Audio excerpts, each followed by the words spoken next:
We all learn about DNA as this fixed blueprint for life, right? This giant instruction manual that we're born with and can't really change. But what if that's only half the story? Today, we're going to pull back the curtain on the secret life of your genes. We're talking about what they're actually doing right now, this very second, inside your body. So it really boils down to this one question. Is that DNA blueprint truly set in stone, or is it something more alive, more like a dynamic script that your body is constantly reading and rereading differently every single moment? The answer to that, well, it's changing absolutely everything we thought we knew about health and disease. Okay, so let's dive right in. We're starting with our dynamic DNA. Because here's the thing, while the DNA itself is the master plan, the real action, the living, breathing story of your biology, it's all in how those instructions are actually used. And that process? It's called gene expression. Here's a great way to think about it. Imagine your DNA is like all the apps you've installed on your phone, every single one. Gene expression is like checking to see which of those apps are open and running right now. It's this incredible process of turning specific genes on or off to make the stuff your cells need, like proteins. It's literally the reason a brain cell is totally different from a skin cell, even though they have the exact same DNA blueprint. And the way this all flows is actually pretty elegant. You've got the permanent blueprint, right? The DNA. It's stored away, kept safe. Now, when a cell needs to do something, it doesn't just drag out the entire library. No way. It just makes a quick, temporary copy of one specific instruction. That little copy, that's the message. We call it RNA. And that RNA message is what tells the cell how to build a protein, which is the thing that actually goes out and does the work. Okay, and this brings us to a really crucial point. If all the action is happening in these temporary messages, well, how on earth do we see them? That's what we're talking about next, actually listening to our genes. Because if you want to know what a cell is up to at any given moment, you have to find a way to intercept those temporary RNA messages. I love this analogy. Think of it this way. Your DNA, that's the entire library of cookbooks in your kitchen. It has every single recipe you could ever possibly dream of making. But your RNA?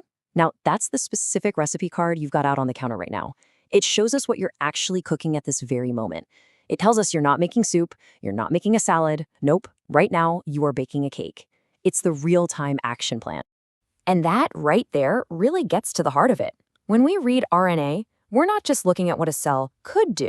It's more like taking a super high-resolution snapshot of its soul in that instant. It reveals its current activities, its top priorities, even its struggles and its wins. We're seeing what is actually happening right now. So the big question is, how do we actually do this? For a long, long time, we just couldn't. It was impossible. But then, everything changed. The RNA sequencing revolution came along, and it gave us this powerful, brand new way to see inside our own cells. The process itself is actually pretty straightforward in concept, but it's just so powerful. So first, scientists grab a sample and capture all of those temporary RNA messages. Then they feed them into these super high-speed machines that read the genetic code of every single one.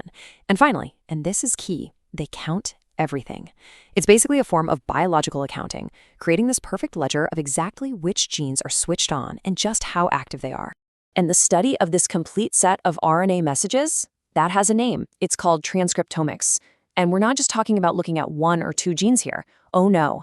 With transcriptomics, we can get a complete list of every single gene that is active in any cell at any time, and we know exactly how active it is. It's like going from hearing a single violin to suddenly hearing the entire symphony orchestra playing in perfect harmony. Which, of course, brings us to the most important part. We've got this incredible technology, but so what?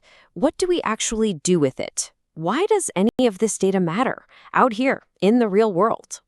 Well, the applications are already just transforming medicine.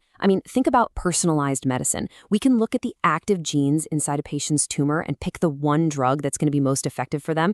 We can literally unmask the specific genes driving cancer growth, which gives us a perfect target to aim for. Or for really complex diseases like Alzheimer's, we can compare the gene activity in healthy brain tissue versus diseased tissue to find brand new clues for treatments. We can even watch in real time how our cells are fighting back against a virus, gene by gene, learning their strategies so we can help them fight even smarter. So if you take one thing away, let it be this. Your DNA tells you what could happen. It's the list of possibilities.